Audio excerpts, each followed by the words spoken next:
الحمد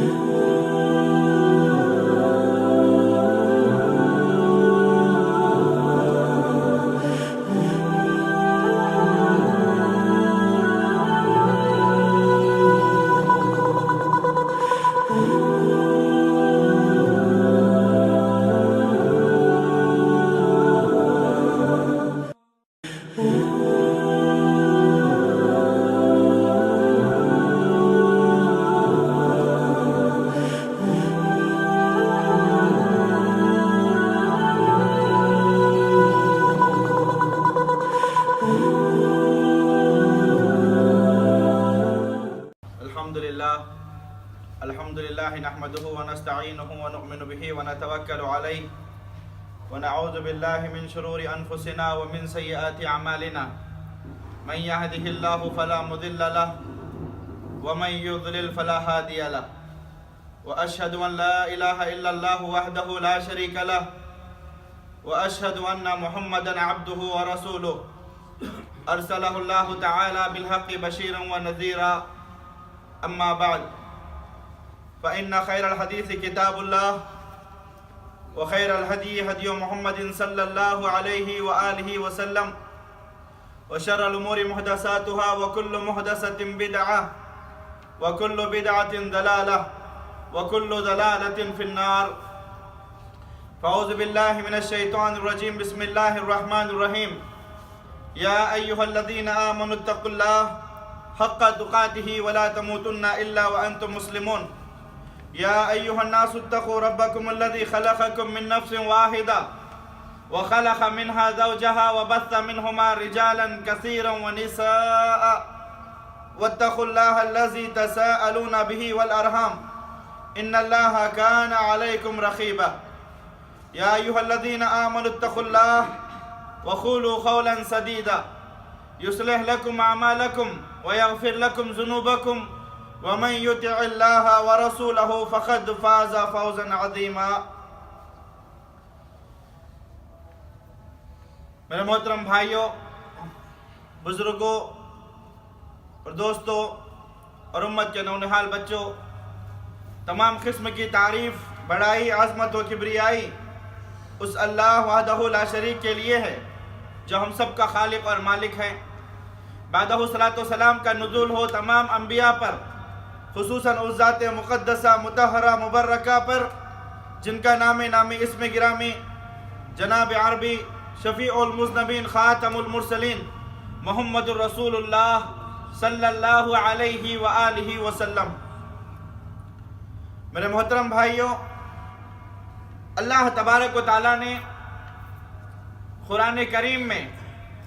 جگہ جگہ پر بندوں کو تقوی کا حکم دیا ہے.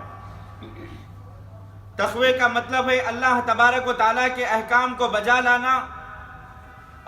اور اس پر اللہ رب العالمین سے ثواب کی امید رکھنا. تقوی کا مطلب ہے اللہ تبارک و تعالیٰ نے جن جن نافرمانیوں سے اور جن جن کاموں سے بندوں کو روکا ہے، منع فرمایا ہے، ان کاموں سے رکنا اور اللہ تبارک و تعالیٰ کے عذاب سے خوف زدہ ہونا. میرے محترم بھائیوں، اللہ رب العالمین نے جن کاموں سے بندوں کو منع فرمایا ہے، روکا ہے، یقیناً وہ کام بندوں کو ہلاکت اور بربادی کی طرف لے جانے والے ہیں. اور اللہ رب العالمین کے منع کردہ کاموں میں سے، اللہ رب العالمین کے منع کردہ ان نافرمانیوں میں سے کچھ نافرمانیاں ایسی ہیں جن کو خصوصیت کے ساتھ نبی کریم صلی اللہ علیہ وسلم نے ہلاک و برباد کرنے والے اعمال قرار دیا ہے. اسی کی تذکیر کرتے ہوئے پیارے رسول صلی اللہ علیہ وسلم نے فرمایا اجتنبوا السبع الموبقات، لوگوں 7 ہلاک کرنے والی چیزوں سے بچو. 7 ایسی چیزوں سے بچو جو بندوں کو ہلاک کرنے والی ہیں، برباد کر دیتی ہیں. اللہ تبارک و تعالیٰ سے دعا ہے کہ اللہ تبارک و تعالیٰ ہم تمام کے ایمان کی حفاظت فرمائے اور اللہ تبارک و تعالیٰ ہماری دنیا اور آخرت میں رسوائی اور دنیا اور آخرت کی ہلاکت، تباہی اور بربادی سے ہم تمام کو محفوظ رکھے. آمین یا رب. میرے محترم بھائیوں، وہ 7 ہلاک کرنے والی چیزیں جس سے نبی کریم صلی اللہ علیہ وسلم نے امت کو ڈرایا ہے، ان میں سے پہلی چیز الاشراک باللہ، اللہ تبارک و تعالیٰ کے ساتھ کسی اور کو شریک کرنا،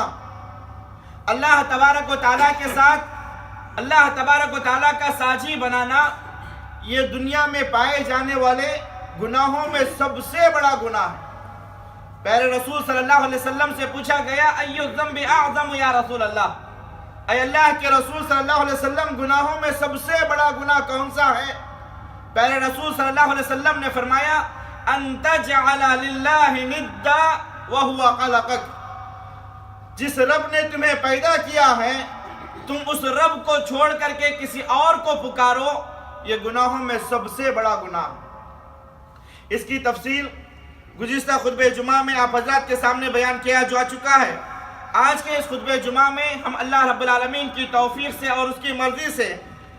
آپ لوگوں کے سامنے انہی ہلاک کرنے والی چیزوں میں سے دوسری چیز،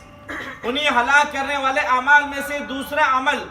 سحر اور جادو کے متعلق بیان کیا جائے گا۔ اللہ سے دعا ہے کہ اللہ تبارک و تعالی ہمیں ان باتوں کو غور سے سننے، سمجھنے اور اس پر عمل کرنے کی توفیق عطا فرمائے، آمین یا رب۔ میرے محترم بھائیوں، بخاری اور مسلم میں حضرت ابو ہریرہ رضی اللہ تعالیٰ عنہ سے روایت ہے، پیارے رسول صلی اللہ علیہ وسلم نے فرمایا اجتنبوا السبع الموبقات، لوگوں 7 ہلاک و برباد کرنے والی چیزوں سے بچو۔ صحابہ نے پوچھا کہ قالوا وما ہن یا رسول اللہ، اے اللہ کے رسول صلی اللہ علیہ وسلم وہ 7 ہلاک و برباد کرنے والی چیزیں کون سی ہیں؟ پیارے رسول صلی اللہ علیہ وسلم نے فرمایا الاشراک باللہ والسحر، ان میں سے پہلی چیز تو شرک باللہ ہے اور دوسری چیز سحر اور جادو ہے۔ میرے محترم بھائیوں، سحر، جادو عربی زبان میں اس کا مطلب ہوتا ہے کوئی ایسی چیز جس کا سبب سمجھ میں نہ آئے، کوئی ایسی چیز جس کا سبب ظاہر نہ ہو، یعنی یہ سمجھ میں نہ آتا ہو کہ کوئی چیز ہو رہی ہے، کیوں ہو رہی ہے، کیسے ہو رہی ہے، کس طریقے سے ہو رہی ہے، کون کر رہا ہے، یہ سمجھ میں نہ آتا ہو، اسے جادو کہتے ہیں۔ آج دنیا کے اندر بہت سارے لوگ اس جادو کے شکار ہو چکے ہیں۔ جادو کیا ہے، اس کی حقیقت کیا ہے اور اس کا علاج کیا ہے، انشاءاللہ تبارک و تعالی ان خطبات میں ہم آپ کے سامنے کھلے تفصیلاً بیان کریں گے۔ تو میرے محترم بھائیوں، لیکن شریعت اسلامیہ میں جس سحر اور جس جادو سے منع فرمایا گیا ہے اس سے مراد اہل علم کہتے ہیں عزائم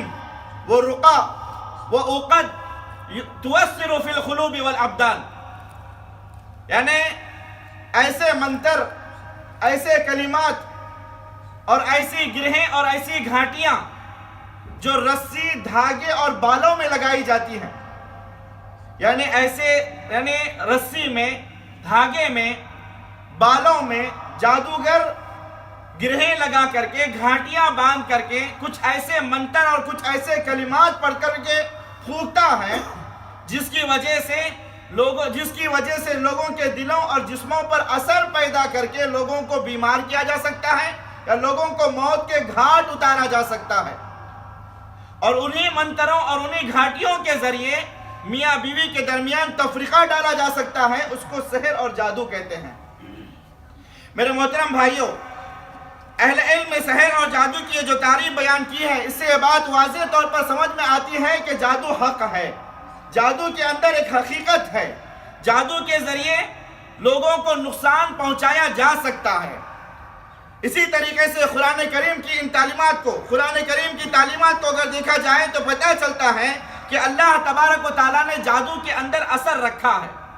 جادو کے اندر اللہ تبارک و تعالیٰ نے اثر رکھا ہے اور جادو کے ذریعے لوگوں کو نقصان پہنچایا جا سکتا ہے۔ اللہ تبارک و تعالیٰ قرآن پاک کی سورۃ البقرہ کی آیت نمبر 102 میں اللہ تبارک و تعالیٰ فرماتا ہے جادوگری کا تذکرہ کرتے ہوئے فَيَتَعَلَّمُونَ مِنْهُمَا مَا يُفَرِّقُونَ بِهِ بَيْنَ الْمَرْءِ وَزَوْجِهِ، وہ لوگ ان فرشتوں سے ایسی تعلیم کو سیکھتے تھے، کن فرشتوں سے انشاءاللہ اس کا ذکر آگے آئے گا، وہ لوگ ان فرشتوں سے ایسی تعلیم سیکھتے تھے جس کے ذریعے میاں بیوی کے درمیان تفرقہ ڈالا جا سکتا ہے۔ اسی طریقے سے اللہ تبارک و تعالیٰ سورۃ الفلق کے اندر فرمایا وَمِن شَرِّ النَّفَّاثَاتِ فِي الْعُقَدِ، اللہ تبارک و تعالیٰ فرماتا ہے کہ گرہ لگا کر ان گھاٹیوں کے اندر پھونک مارنے والیوں کے شر سے اللہ تو ہماری حفاظت فرما۔ یعنی جادو ہوتا ہے، اور جادو کس طریقے سے ہوتا ہے؟ گرہ لگا کر کے اس میں گھاٹیاں لگا کر کے، رسی میں، دھاگے میں، بالوں میں گرہ اور گھاٹیاں لگا کر کے پھونک مار کر کے جادو کیا جاتا ہے۔ اللہ تبارک و تعالیٰ اسی کا تذکرہ کرتے ہوئے فرماتا ہے من شر النفاثات فی العقد، فی العقد، گرہ لگا کر کے ان گھاٹیوں میں پھونک مارنے والیوں کے شر سے اللہ تو ہماری حفاظت فرما۔ اسی طریقے سے اللہ تبارک و تعالیٰ آگے دوسری آیات میں فرماتا ہے موسیٰ علیہ السلام اور فرعون کے درمیان کا واقعہ آپ سب جانتے ہی ہیں۔ موسیٰ علیہ السلام اور فرعون کے درمیان کا مقابلہ، جادوگروں کے درمیان کا مقابلہ، سب کو اس واقعے کا علم ہے ہی ہے۔ لیکن محترم بھائیوں، جب فرعون کے حکم پر ایک بڑے میدان میں جادوگر جمع ہوئے، ہزاروں کے جادوگر جمع ہوئے، اور انہوں نے موسیٰ علیہ السلام کے مقابلے میں اپنی جادوگری کا مظاہرہ کیا، تو اللہ تبارک و تعالیٰ اس جادوگری کا تذکرہ کرتے ہوئے فرماتا ہے وَجَاءُوا بِسِحْرٍ عَظِيمٍ، وہ جادوگر جو موسیٰ علیہ السلام کے مقابلے میں آ کر کے انہوں نے اپنی جادوگری کا مظاہرہ کیا، وہ ایک بڑے جادوگری کا مظاہرہ کیا۔ اللہ تبارک و تعالیٰ نے اس آیت کریمہ میں اس جادو کو بِسِحْرٍ عَظِيمٍ کہا، یعنی ایک بڑا جادوگر، بڑا جادو، کیونکہ وہ ایک بہت بڑے پیمانے پر تھا۔ میرے محترم بھائیوں، قرآن مجید کی ان آیات سے بھی بات واضح ہوتی ہے کہ جادو حق ہے، جادو کے اندر ایک حقیقت ہے، جادو کے ذریعے لوگوں کو نقصان پہنچایا جا سکتا ہے، جادو شر ہے، اور اس شر سے بچنے کا ذریعہ کیا ہے؟ اللہ تبارک و تعالیٰ کی حفاظت ہے، اللہ تبارک و تعالیٰ کی حفاظت ہے۔ لیکن میرے محترم بھائیوں، یہاں پر ایک مسلمان کا، ایک مومن کا یہ عقیدہ ہونا چاہیے، یہ ایمان ہونا چاہیے کہ جادو اپنے اندر بذات خود کوئی تاثیر رکھا ہوا نہیں ہے، جادو بذات خود اپنے اندر کوئی تاثیر رکھا ہوا نہیں رکھتا، اور جادوگر بذات خود کسی کو فائدہ اور نقصان نہیں پہنچا سکتا، جادوگر بذات خود کسی کو فائدہ اور نقصان نہیں پہنچا سکتا، بلکہ جادو بھی دوسرے اسباب کی طرح یہ ایک سبب ہے۔ مثال کے طور پر زہر ہے، آپ سب جانتے ہیں زہر ہے، ایک نظر آنے والی چیز ہے، زہر ایک نظر آنے والی چیز ہے، اگر انسان اس کو پی لے تو یا تو اس سے بیمار ہو جاتا ہے یا پھر مر جاتا ہے۔ لیکن زہر کے اندر یہ اثر کس نے رکھا؟ بیمار کرنے کا، موت کے گھاٹ اتارنے کا، اس زہر کے اندر یہ اثر رکھنے والا اللہ تبارک و تعالیٰ۔ اسی طریقے سے جادو بھی ایک سبب ہے دوسرے اسباب کی طریقے سے، اسی طریقے سے جادو بھی اپنے اندر جو تاثیر رکھتا ہے، یا پھر جادوگر کسی کو فائدہ یا نقصان پہنچاتا ہے، تو یہ جادو کے اندر تاثیر پیدا کرنے والا اللہ تبارک و تعالیٰ ہے، اور جادوگر اللہ تبارک و تعالیٰ کے حکم سے، اللہ تبارک و تعالیٰ کے اجازت سے کسی کو نقصان پہنچا سکتا ہے، اپنے ذات سے کسی کو نہ تو فائدہ پہنچا سکتا ہے نہ تو نقصان پہنچا سکتا ہے۔ یاد رکھیں، اس بات کو اچھی طرح یاد رکھیں، دنیا میں جو کچھ ہو رہا ہے، چاہے وہ اچھا کام ہو رہا ہے، چاہے وہ برا کام ہو رہا ہے، چاہے وہ اچھا کام ہو رہا ہے، چاہے وہ برا کام ہو رہا ہے، یہ جو کچھ بھی ہو رہا ہے یہ اللہ تبارک و تعالیٰ کے علم اور اللہ تبارک و تعالیٰ کی مرضی سے ہو رہا ہے۔ ہاں، یہ اور بات ہے کہ اللہ تبارک و تعالیٰ کی چاہت اور اللہ تبارک و تعالیٰ کی پسند، یہ دونوں الگ چیزیں ہیں، الگ چیزیں ہیں۔ اللہ تبارک و تعالیٰ کی چاہت اور اللہ تبارک و تعالیٰ کی پسند، یہ دونوں الگ چیزیں ہیں۔ مثال کے طور پر اللہ تبارک و تعالیٰ قرآن پاک کی سورۃ الزمر کی آیت نمبر 7 میں فرماتا ہے ان تکفروا فإن اللہ غنی عنکم ولا یرضی لعبادہ الکفر۔ اللہ تبارک و تعالیٰ کفر کو پسند نہیں کرتا، اللہ تبارک و تعالیٰ نافرمانیوں کو پسند نہیں کرتا، اللہ تبارک و تعالیٰ گناہوں کو پسند نہیں کرتا۔ لیکن بندے گناہ کر رہے ہیں، لیکن بندے نافرمانیاں کر رہے ہیں، لیکن بندے کفر کر رہے ہیں۔ اس کا مطلب یہ نہیں ہے کہ اس کو اللہ، یعنی ان چیزوں کا اللہ تبارک و تعالیٰ کو علم نہیں ہے، یا یہ چیزیں اللہ تبارک و تعالیٰ کی مرضی کے بغیر ہو رہے ہیں۔ اللہ اسے پسند نہیں کرتا، لیکن یہ جو کچھ ہو رہا ہے یہ اللہ تبارک و تعالیٰ کی مرضی سے ہو رہا ہے، اللہ تبارک و تعالیٰ کی مرضی سے ہو رہا ہے۔ کیوں ہو رہا ہے؟ کیونکہ اللہ تبارک و تعالیٰ بندوں کا امتحان لینا چاہتا ہے، بندوں کو آزمائش میں ڈالا ہوا ہے۔ دنیا میں جو کچھ ہوتا ہے، جو کچھ ہو رہا ہے، جو کچھ ہونے والا ہے، یہ اللہ تبارک و تعالیٰ کی مرضی سے ہوتا ہے۔ دنیا کے اندر خیر بھی ہے، شر بھی ہے، اچھائی بھی ہے، برائی بھی ہے، نیکی بھی ہے، بدی بھی ہے، ایمان بھی ہے، کفر بھی ہے، ساری چیزیں ہیں۔ ان سب کو پیدا کرنے والا کون ہے؟ ان سب کو بنانے والا، ان سب کا خالق، ان سب کا پیدا کرنے والا تنہا ایک اللہ تبارک و تعالیٰ ہے۔ تو میرے محترم بھائیوں، اللہ تبارک و تعالیٰ نے دنیا میں کسی بھی چیز کو بغیر فائدے، بغیر سبب کے نہیں پیدا فرمایا، کسی بھی چیز کو بغیر حکمت اور بغیر مقصد کے نہیں پیدا فرمایا۔ اللہ تبارک و تعالیٰ نے دنیا میں جتنے بھی چیزیں بنائی ہیں، جو کچھ بھی پیدا فرمایا ہے، ہر چیز کے پیدا کرنے کے پیچھے ایک مقصد ہے، ایک حکمت ہے اور ایک سبب ہے۔ ہاں، یہ اور بات ہے کہ کچھ چیزوں کی حکمتوں کو ہم جانتے ہیں اور بہت ساری چیزیں ایسی ہیں جن کی حکمت کو ہم نہیں جانتے، وہ ہماری سمجھ کے باہر ہیں، لیکن ان تمام چیزوں پر ایمان لانا یہ ہم سب کے لیے ضروری ہے، فرض ہے اور واجب ہے۔ اسی طریقے سے جادو بھی ایک شر ہے، جادو ایک کفر ہے، جادو ایک نافرمانی ہے۔ جادو اللہ تبارک و تعالیٰ ہرگز نہیں پسند کرتا، لیکن جادو کا کوئی عمل یہ اللہ تبارک و تعالیٰ کے چاہے بغیر نہیں ہو سکتا۔ جادوگر اللہ تبارک و تعالیٰ کے حکم کے بنا، اللہ تبارک و تعالیٰ کی مرضی کے بنا کسی کو نہ تو فائدہ پہنچا سکتا ہے اور نہ تو نقصان پہنچا سکتا ہے۔ یہاں تک کہ اللہ تبارک و تعالیٰ سورۃ البقرہ کی آیت نمبر 102 میں 102 میں اس کی دلیل دیتے ہوئے فرماتا ہے وَمَا هُمْ بِضَارِّينَ بِهِ مِنْ أَحَدٍ إِلَّا بِإِذْنِ اللَّهِ۔ اللہ تبارک و تعالیٰ فرماتا ہے کہ جادو سیکھنے کے بعد بھی ایک جادوگر کسی کو نقصان نہیں پہنچا سکتا، کسی کو نقصان نہیں پہنچا سکتا اس وقت تک جب تک اللہ تبارک و تعالیٰ کی اجازت نہ ہو، جب تک اللہ تبارک و تعالیٰ کا حکم نہ ہو، جب تک اللہ تبارک و تعالیٰ کی مرضی نہ ہو اس جادو کے اندر، جب تک اللہ تبارک و تعالیٰ تاثیر نہ پیدا کرے اس وقت تک وہ جادوگر کسی کو نقصان نہیں پہنچا سکتا اور نہ ہی اس جادو کے اندر کوئی تاثیر پیدا ہو سکتی ہے۔ میرے محترم بھائیوں، جادوگری بغیر کفر کے ناممکن ہے، بلکہ جادو بذات خود کفر ہے، اسی لیے اللہ تبارک و تعالیٰ نے اور اللہ کے نبی محمد رسول اللہ صلی اللہ علیہ وآلہ وسلم نے جادو کے سیکھنے، جادو کے سکھانے اور جادو کے متعلق کوئی عمل کرنے، جادو کے متعلق کوئی معاملات کرنے سے بھی منع فرمایا ہے۔ حتیٰ کہ نبی کریم صلی اللہ علیہ وسلم نے جادوگر کی سزا جو بتلائی ہے، جادوگر کی جو سزا بتلائی ہے وہ سزا یہ ہے کہ جادوگر کی گردن اڑا دی جائے، جادوگر کی گردن اڑا دی جائے تلوار سے،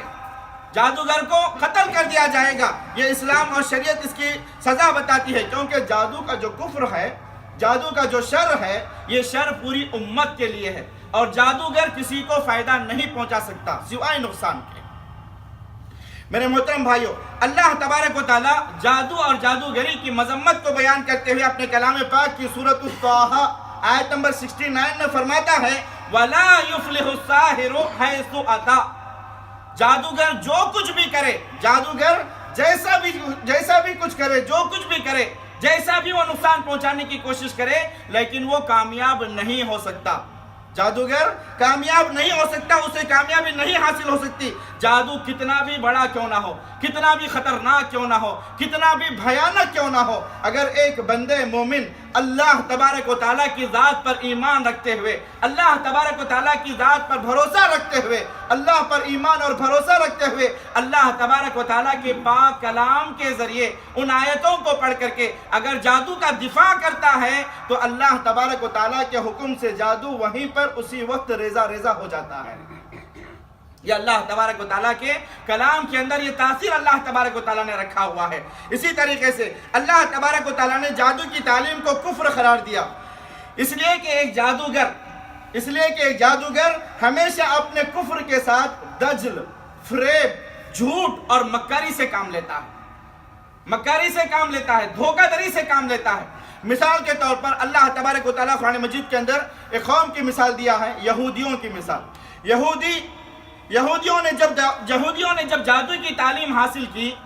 تو لوگوں کو گمراہ کرنے کے لیے انہوں نے جادو کے اس علم کو اللہ کے نبی سلیمان علیہ السلام کی طرف منسوب کیا، جس کی اللہ تبارک و تعالیٰ نے جس کی تردید کرتے ہوئے اللہ تبارک و تعالیٰ نے قرآن مجید کے اندر آیتوں کو نازل فرمایا اور فرمایا کہ یہودی اپنے دعوے میں جھوٹے ہیں،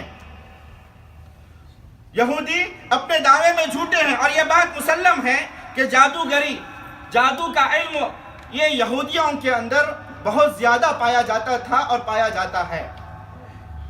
بعض روایات کے مطابق اللہ کے نبی حضرت سلیمان علیہ السلام کے زمانے میں جادو بہت عام ہو چکا تھا۔ غور سے سنیں ان باتوں کو، یہ تاریخ ہے جو میں آپ کے سامنے بیان کر رہا ہوں۔ قرآن مجید کی آیات کی روشنی میں اللہ کے نبی حضرت سلیمان علیہ السلام کے زمانے میں جادو بہت عام ہو چکا تھا، جادوگر بہت زیادہ ہو چکے تھے۔ سلیمان علیہ السلام نے کیا کیا؟ ان تمام جادوگروں کو جمع کیا اور ان کے پاس جو جادو کی کتابیں تھیں ان تمام جادو کی کتابوں کو لے کر کے اپنی کرسی کے نیچے دفن کر دیا۔ مفسرین اکرام فرماتے ہیں، مفسرین اکرام کا کہنا ہے کہ سلیمان علیہ السلام نے جادو کی ان تمام کتابوں کو لے کر کے، ان تمام کتابوں کو ضبط کر کے پکڑ کر کے اپنے تخت کے نیچے دفن کر دیا۔ لیکن جب سلیمان علیہ السلام کا انتقال ہو گیا تو شیطانوں نے انسانوں کی مدد سے حضرت سلیمان علیہ السلام کے تخت کے نیچے جو جادو کی کتابیں دفن کی گئی تھیں ان جادو کی کتابوں کو نکالا اور لوگوں کے اندر یہ غلط عقیدہ پیدا کر دیا، لوگوں کے اندر یہ بات مشہور کر دی کہ سلیمان علیہ السلام یہ اللہ کے نبی نہیں ہیں، یہ اللہ کے نبی نہیں تھے، اللہ کے پیغمبر نہیں تھے، اللہ کے رسول نہیں تھے، بلکہ سلیمان علیہ السلام یہ جو جادو کی کتابیں ہیں اس جادو کے علم کے ذریعے پوری دنیا، اس جادو کے علم کے زور پر وہ پوری دنیا پر حکومت کرتے تھے۔ نعوذ باللہ، یہ عقیدہ لوگوں کے درمیان انہوں نے پھیلا دیا۔ اس طریقے سے یہ غلط اور باطل عقیدہ انہوں نے لوگوں کے اندر پیدا کیا۔ بہت سارے لوگوں نے شیطانوں اور جادوگروں کی باتوں میں آ کر کے نعوذ باللہ سلیمان علیہ السلام کی رسالت کا انکار کیا، نبوت کا انکار کیا اور سلیمان علیہ السلام کو ایک جادوگر قرار دیا، والعیاذ باللہ۔ اور یہ عقیدہ یہودیوں کے اندر موجود تھا۔ جب اللہ کے نبی محمد رسول اللہ صلی اللہ علیہ وسلم کو اللہ تبارک و تعالیٰ نے نبوت اور رسالت سے سرفراز فرمایا اور اللہ کے رسول صلی اللہ علیہ وسلم جب مدینہ تشریف لائے تو نبی کریم صلی اللہ علیہ وسلم کی دعوت و تبلیغ کے سامنے یہود بھی موجود تھے۔ اللہ کے رسول صلی اللہ علیہ وسلم نے ان یہودیوں کو مخاطب کرتے ہوئے یہودیوں کے اس باطل عقیدے کی تردید کرتے ہوئے اللہ کے رسول صلی اللہ علیہ وسلم نے فرمایا، سورۃ البقرہ کی آیت نمبر 101 ہے، 101 ہے، اللہ تبارک و تعالیٰ بیان فرما رہا ہے، وَلَمَّا جَاءَهُمْ رَسُولٌ مِّنْ عِنْدِ اللَّهِ مُصَدِّقٌ لِمَا مَعَهُمْ نَبَذَ فَرِيقٌ مِّنَ الَّذِينَ أُوتُوا الْكِتَابَ كِتَابَ اللَّهِ وَرَاءَ ظُهُورِهِمْ كَأَنَّهُمْ لَا يَعْلَمُونَ۔ اللہ کے رسول صلی اللہ علیہ وسلم نے ان اہل کتاب سے یعنی ان یہودیوں کی ایک جماعت سے نبی کریم صلی اللہ علیہ وسلم نے فرمایا کہ لوگوں، میں اللہ تبارک و تعالیٰ کی جانب سے وہ پیغام لے کر کے آیا ہوں جو پیغام گزشتہ نبیوں کے پیغام کی تصدیق کرتا ہے، گزشتہ نبیوں کے پیغام کی تصدیق کرتا ہے۔ تو ان لوگوں نے نبی کریم صلی اللہ علیہ وسلم کے اس پیغام کو ماننے سے انکار کر دیا، اللہ کے رسول کا انکار کیا، اللہ کے رسول کے پیغام کا انکار کر دیا، نبوت کا انکار کر دیا اور وہ جیسے نبوت کا انکار کر دیا اور اللہ تبارک و تعالیٰ کی کتاب جسے انہیں ماننا چاہیے تھا اس کتاب کا انہوں نے انکار کر دیا اور اس کے بعد وہ اس کتاب کو انہوں نے اپنے پیٹھ کے پیچھے ڈال دیا اور اس پر انہوں نے عمل کرنا چھوڑ دیا اور ایسے بن گئے کہ انہم لا یعلمون، گویا کہ انہیں کچھ پتہ ہی نہیں ہے۔ تو میرے محترم بھائیوں، اللہ کے کلام کو تو انہوں نے ٹھکرا دیا، اللہ کے نبی کو انہوں نے ٹھکرا دیا، اللہ کے نبی کے پیغام کو انہوں نے ٹھکرا دیا، وحی کو انہوں نے ٹھکرا دیا اور شیطان سلیمان علیہ السلام کی حکومت کا حوالہ دے کر کے جو انہیں جادو کا علم سکھاتا تھا اس جادو کے علم کے متبع بن کر کے رہ گئے، اس کے پیچھے دوڑنے لگ گئے۔ نعوذ باللہ۔ اللہ تبارک و تعالیٰ اپنے نبی سلیمان علیہ السلام کی براعت کا اظہار کرتے ہوئے اپنے کلام پاک میں فرماتا ہے، وَمَا كَفَرَ سُلَيْمَانَ وَلَٰكِنَّ الشَّيَاطِينَ كَفَرُوا۔ لوگوں اس حقیقت کو جان لو اس حقیقت کو جان لو، سلیمان علیہ السلام جادوگر نہیں تھے، وہ جادو کے علم کے زور پر دنیا پر حکومت نہیں کرتے تھے، بلکہ سلیمان علیہ السلام یہ کہ اللہ کے سچے نبی تھے، سچے پیغمبر تھے، سچے رسول تھے۔ وما کفر سلیمان، سلیمان نے کفر نہیں کیا، ولکن الشیاطین کفروا، بلکہ شیاطین نے کفر کیا، اور شیاطین کا کفر کیا تھا؟ وہ لوگوں کو جادو کی تعلیم سکھاتے تھے۔ اللہ تبارک و تعالیٰ نے اس آیت کریمہ میں جادو کو کفر سے تشبیہ دی، جادو کو کفر کہا اللہ تبارک و تعالیٰ نے۔ اور میرے عزیز ساتھیوں، جو لوگ جادو سیکھتے تھے وہ اپنے عیب کو چھپانے کے لیے ان دشمنوں نے جادوگری کے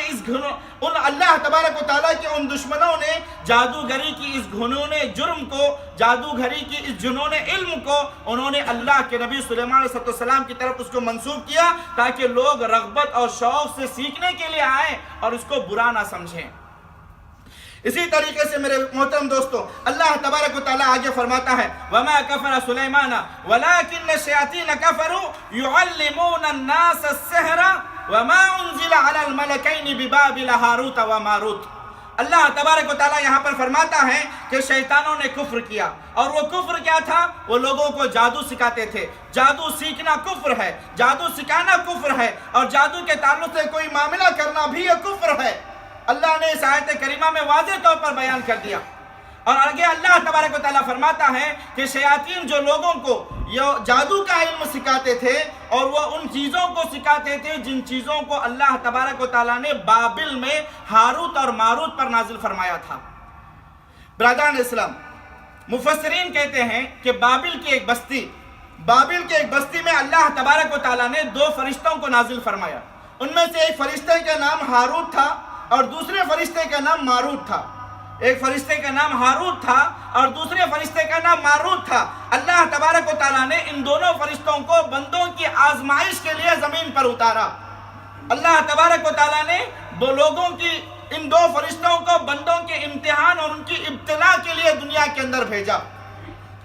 محترم دوستو، مفسرین اکرام اس آیت کی تفسیر میں بیان کرتے ہیں کہ ان دونوں فرشتوں کو اللہ تبارک و تعالیٰ نے سحر اور جادو کا علم دے کر کے دنیا میں بھیجا، سحر اور جادو کا علم دے کر کے دنیا میں بھیجا، اور انہیں یہ حکم دیا گیا کہ جو لوگ اللہ تبارک و تعالیٰ کے اس فرمان کو سن لینے کے بعد اور یہ جان لینے کے بعد کہ جادو کا سیکھنا کفر ہے، جادو کا سکھانا کفر ہے، اور جادو کے تعلق سے کوئی معاملہ کرنا کفر ہے، ان ساری چیزوں کو ماننے اور جاننے کے بعد کہ جادو کفر ہے، جادو حرام ہے اور جادو ایک جرم ہے، اس سب کو سمجھ لینے کے باوجود بھی اگر کوئی بندہ جادو سیکھنا چاہتا تھا تو یہ 2 فرشتے اللہ تبارک و تعالیٰ کے حکم سے اسے جادو سکھاتے تھے۔ لیکن عزیز ساتھیوں، سکھانے سے پہلے واضح طور پر یہ بتلا دیں کہ انما نحن فتنہ فلا تکفر، انما نحن فتنہ فلا تکفر، کہ لوگوں اللہ تبارک و تعالیٰ نے جو دنیا میں ہمیں بھیجا ہے یہ بندوں کی آزمائش کے لیے بھیجا ہے، بندوں کے امتحان کے لیے بھیجا ہے۔ ہم آزمائش ہیں، ہم امتحان ہیں، ہم ابتلا ہیں، لہذا جادو کا سیکھنا حرام ہے، جادو کا سیکھنا کفر ہے، جادو کا سیکھنا جرم ہے۔ جادو نہ سیکھیں، جادو کے سیکھنے سے بچیں۔ اس کے باوجود بھی اگر اللہ تبارک و تعالیٰ کا کوئی نافرمان بندہ، اللہ تبارک و تعالیٰ کا کوئی دشمن اگر دنیاوی مفاد کے خاطر یا دنیا میں کوئی فائدہ حاصل کرنے کے خاطر یا دنیا میں فساد مچانے کے خاطر اگر کوئی جادو سیکھتا تھا تو اللہ تبارک و تعالیٰ کی یہ فرشتے اللہ تبارک و تعالیٰ کے حکم سے انہیں جادو سکھاتے تھے، انہیں جادو سکھاتے تھے۔ تو میرے عزیز ساتھیوں، امام ابن جریر رحمۃ اللہ علیہ نے اپنی تفسیر کے اندر اس آیت کریمہ کا یہی مفہوم بیان فرمایا ہے، اور اسی طریقے سے صحابہ میں سے بہت سارے صحابہ، حضرت علی رضی اللہ تعالیٰ عنہ، حضرت عبداللہ ابن عمر رضی اللہ تعالیٰ عنہ، حضرت عبداللہ ابن عباس رضی اللہ تعالیٰ عنہم وارضاہم، ان سارے صحابہ اکرام سے بھی اس آیت کی تفسیر میں ان تمام سے بھی اسی قسم کی روایتیں آئی ہوئی ہیں۔ لیکن ہاروت اور ماروت کے بارے میں اور بہت ساری چیزیں جو بیان کی جاتی ہیں اور بہت کچھ جو لوگوں کے درمیان بیان کیا جاتا ہے، یہ ساری کی ساری باتیں من گھڑت ہیں، اس کی کوئی صحیح سند نہیں ہے، واللہ عالم۔ اسی طریقے سے اللہ تبارک و تعالیٰ فرماتا ہے فَيَتَعَلَّمُونَ مِنْهُمَا مَا يُفَرِّقُونَ بِهِ بَيْنَ الْمَرْءِ وَزَوْجِهِ۔ ما یفرقون به بین المرء وزوجہ، یہود ان دو فرشتوں سے وہ باتیں سیکھتے تھے، یہود ان دو فرشتوں سے ان باتوں کو سیکھتے تھے جس کے ذریعے میاں بیوی کے درمیان تفریقہ ڈالا جاتا ہے۔ وَيَتَعَلَّمُونَ مَا يَضُرُّهُمْ وَلَا يَنْفَعُهُمْ، اور ان چیزوں کو سیکھتے، ان باتوں کو سیکھتے، ایسی تعلیم کو سیکھتے جس سے ان کا نہ تو کوئی فائدہ تھا نہ تو کوئی نقصان تھا۔ پھر آگے اللہ نے فرمایا وَمَا هُمْ بِضَارِّينَ بِهِ مِنْ أَحَدٍ إِلَّا بِإِذْنِ اللَّهِ، اور جادو کی یہ جو تعلیم تھی جو انہیں دی جاتی تھی وہ بذات خود کسی کو نقصان نہیں پہنچاتی، بلکہ اس سے اگر نقصان ہوتا تھا تو وہ اللہ تبارک و تعالیٰ کے حکم سے ہوا کرتا تھا۔ اللہ تبارک و تعالیٰ فرماتا ہے کہ یہودیوں نے اپنے ایمان کو بیچ کر کے، اپنے ایمان کو بیچ کر کے انہوں نے جادو کی تعلیم حاصل کی، یہ ان کے لیے دنیا میں بہت ہی بڑا نقصان کا، خسارے کا اور اسی طریقے سے گھاٹے کا سودا ہے، اللہ تبارک و تعالیٰ نے فرمایا۔ تو میرے عزیز ساتھیوں، ان یہودیوں نے جادو کی یہ تعلیم حاصل کی اور جادو کو سیکھنے کے بعد اس جادو کا زور انہوں نے ہر ایک پر چلانے کی کوشش کی، ہر ایک پر چلانے کی کوشش کی، یہاں تک کہ اللہ کے انبیاء علیہ السلام کے ساتھ بھی، اللہ تبارک و تعالیٰ کے انبیاء علیہ السلام کے ساتھ بھی انہوں نے جادوگری کا معاملہ کرنے کی کوشش کی۔ بالآخر اللہ کے آخری نبی آخری زمان محمد رسول اللہ صلی اللہ علیہ وسلم جب مدینہ تشریف لائے تو یہودیوں نے نبی کریم صلی اللہ علیہ وسلم کو پہچان لیا، اچھی طریقے سے جان لیا، اچھی طریقے سے پہچان لیا کہ ہماری کتابوں میں جس آخری نبی کی بشارتیں دی گئی ہیں وہ آخری نبی کوئی اور نہیں، محمد رسول اللہ صلی اللہ علیہ وسلم۔ حتیٰ کہ اللہ تبارک و تعالیٰ قرآن پاک کی سورۃ البقرہ کی آیت نمبر 146 میں اللہ تبارک و تعالیٰ فرماتا ہے الذین آتیناہم الکتاب یعرفونہ کما یعرفون ابناءہم۔ اللہ تبارک و تعالیٰ فرماتے ہیں کہ یہ یہود، یہ نصارہ، یہ اہل کتاب جنہیں اللہ تبارک و تعالیٰ نے کتاب سے نوازا تھا، یہ اللہ کے رسول صلی اللہ علیہ وسلم کو اسی طریقے سے پہچان لیے، اسی طریقے سے اچھی طرح جان لیے جیسا ایک باپ اپنے بیٹے کو جانتا اور پہچانتا ہے کہ اللہ کے رسول صلی اللہ علیہ وسلم اللہ تبارک و تعالیٰ کے ایک سچے نبی ہیں، سچے رسول ہیں، اور جو بشارتیں ہماری کتابوں میں دی گئی ہیں وہ کوئی اور نہیں ہیں، وہ اللہ کے نبی محمد رسول اللہ صلی اللہ علیہ وسلم ہیں۔ لیکن میرے عزیز ساتھیوں، حسد، بغض، کینہ، کپٹ، دشمنی اور عداوت پر یہ یہود اتنی انتہا کو پہنچ چکے تھے کہ انہوں نے یہ تہیہ کر لیا تھا کہ ہم اللہ کے رسول صلی اللہ علیہ وسلم پر ہرگز ایمان نہیں لائیں گے، ہرگز اسلام قبول نہیں کریں گے، ہرگز نبی کریم صلی اللہ علیہ وسلم کی نبوت کا اقرار نہیں کریں گے۔ انہوں نے یہ تہیہ کر لیا تھا، اور یہ تہیہ کر لیا تھا کہ ہم اپنے آخری سانس تک نبی کریم صلی اللہ علیہ وسلم کے ساتھ دشمنیاں نبھائیں گے، اور انہوں نے اپنی آخری سانس تک پوری زندگیاں انہوں نے نبی کریم صلی اللہ علیہ وسلم کے ساتھ دشمنی نبھائی۔ ان یہودیوں نے اتنا ہی نہیں، نبی کریم صلی اللہ علیہ وسلم کے دشمنوں میں سے یہود سب سے بڑے دشمن تھے، انہوں نے اپنی مکاری کے ساتھ محمد رسول اللہ صلی اللہ علیہ وسلم کو ہر ممکن تکلیف پہنچانے کی کوشش کی، کبھی انہوں نے مشرکین کو اللہ کے رسول صلی اللہ علیہ وسلم کے خلاف بھڑکایا، کبھی ان یہودیوں نے نبی کریم صلی اللہ علیہ وسلم کے کھانے میں زہر ڈال کر کے اللہ کے رسول صلی اللہ علیہ وسلم کو کھانا پیش کیا تاکہ اللہ کے رسول صلی اللہ علیہ وسلم کو قتل کر دیا جائے۔ کبھی نبی کریم صلی اللہ علیہ وسلم ان کی بستی میں جاتے تو ایک بہت بڑا پتھر کو اٹھا کر کے انہوں نے نبی کریم صلی اللہ علیہ وسلم کے اوپر ڈال دیا تاکہ اللہ کے رسول صلی اللہ علیہ وسلم کو ہلاک و برباد کر دیا جائے۔ لیکن اللہ کا بہت بڑا فضل و احسان ہے کہ اللہ تبارک و تعالیٰ کا بہت بڑا کرم ہے کہ اللہ تبارک و تعالیٰ نے ہر وقت ہر جگہ پر اپنے پیارے حبیب محمد رسول اللہ صلی اللہ علیہ وسلم کی حفاظت فرمائی۔ میرے عزیز ساتھیوں، اور جب اللہ کے ان دشمنوں نے سارے حربے استعمال کر لیے، اس کے بعد ان کے پاس بچا ہوا ایک حربہ جادوگری بھی تھا، وہ بھی انہوں نے اللہ کے نبی محمد رسول اللہ صلی اللہ علیہ وسلم پر آزمانے کی پوری کوشش کی۔ روایات میں آتا ہے، بخاری اور مسلم کی حدیث ہے، یہ آخری حدیث بتا کر کے بات کو ختم کرتا ہوں۔ بخاری اور مسلم کی حدیث ہے، اسی طریقے سے یہ حدیث مسند احمد اور ترمذی میں بھی موجود ہے۔ ام المومنین حضرت عائشہ صدیقہ رضی اللہ تعالیٰ عنہ فرماتی ہیں کہ نبی کریم صلی اللہ علیہ وسلم پر قبیلہ بنی زریق،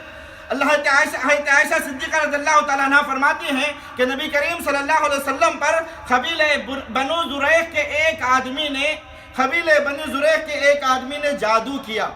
اس کا نام کیا تھا؟ اس کا نام لبید بن عاصم تھا. لبید بن عاصم تھا. اس شخص نے اللہ کے رسول صلی اللہ علیہ وسلم پر جادو کیا. یہاں تک کہ نبی کریم صلی اللہ علیہ وسلم پر جادو کے اثرات بھی نظر آنے لگے. جادو کے اثرات بھی نظر آنے لگے. آپ صلی اللہ علیہ وسلم کوئی کام کرنے کا ارادہ کرتے، اس جادو کی وجہ سے نہیں کر پاتے.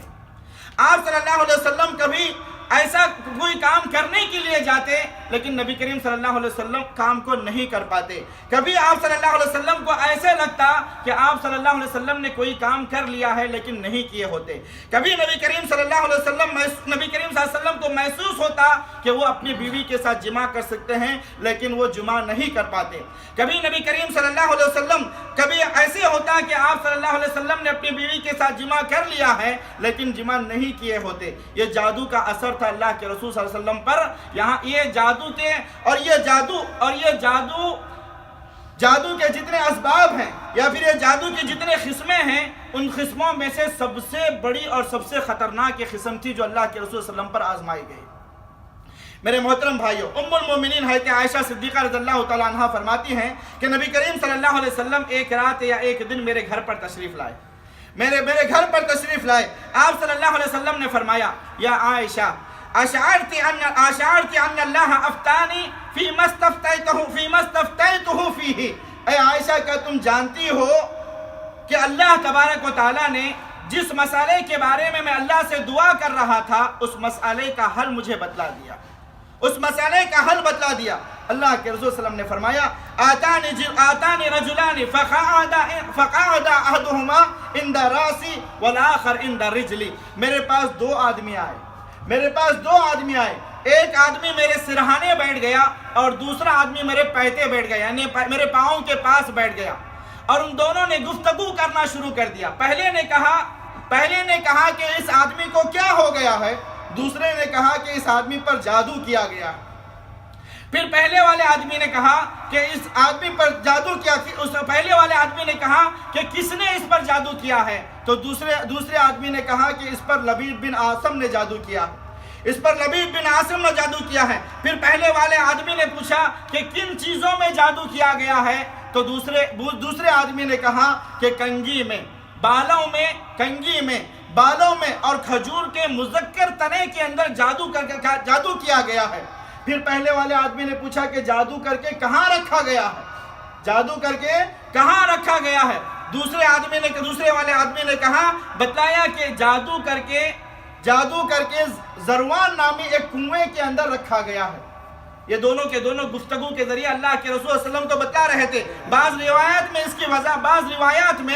کی وضاحت کی گئی ہے کہ یہ جو دو آدمی اللہ کے رسول صلی اللہ علیہ وسلم کے پاس بھیجے گئے تھے، ان میں سے ایک جبرائیل علیہ السلام تھے اور دوسرے میکائیل علیہ السلام تھے. دونوں نے گفتگو کر کے جس پر نبی کریم صلی اللہ علیہ وسلم جس پریشانی میں مبتلا تھے، اس پریشانی کے بارے میں اللہ کے رسول صلی اللہ علیہ وسلم کو اللہ تبارک و تعالیٰ کے حکم کے مطابق باخبر کر رہے تھے.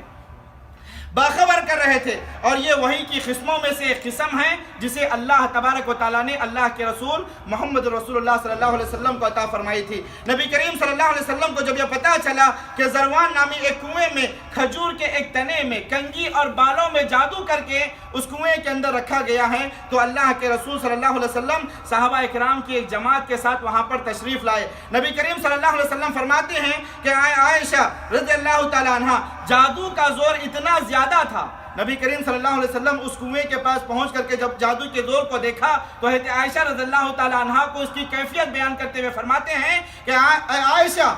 جادو کا زور اتنا زیادہ تھا کہ واللہ لکأن ماءها نقاعۃ الحنہ. اللہ کے رسول صلی اللہ علیہ وسلم نے فرمایا اس کنویں کا پانی مہندی گھولے ہوئے پانی کی طرح بالکل سرخ نظر آ رہا تھا، اتنا لال نظر آ رہا تھا جادو کے زور کی وجہ سے. اور اس کے بعد اللہ کے نبی نے فرمایا وَنَقْلَهَا كَأَنَّ رُؤُوسُ الشَّيَاطِينَ. اور وہاں کا جو نخلستان تھا، جو کھجوروں کا باغ تھا، وہ دیکھنے میں ایسا لگتا تھا جیسا کہ وہ کھجوروں کے اوپر جو پتے ہیں، کھجور کے درخت کے اوپر جو پتے تھے، وہ پتے نہیں بلکہ وہ شیاطین کے سر نظر آ رہے تھے.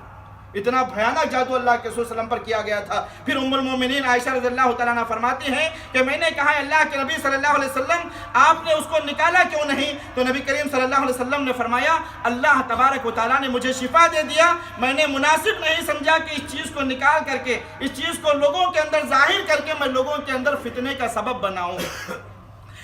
بعض روایات کے مطابق نبی کریم صلی اللہ علیہ وسلم نے اسے نکالنے کا حکم دیا۔ اس کے اندر ایک مورتی بنائی گئی تھی اور مورتی کے اندر جادو کیا گیا تھا، اور مورتی کے اندر مورتی بنائی گئی تھی، مورتی کے اندر اللہ کے رسول صلی اللہ علیہ وسلم کی کنگھی میں، آپ صلی اللہ علیہ وسلم کی بالوں میں گھانٹیاں ڈال کر کے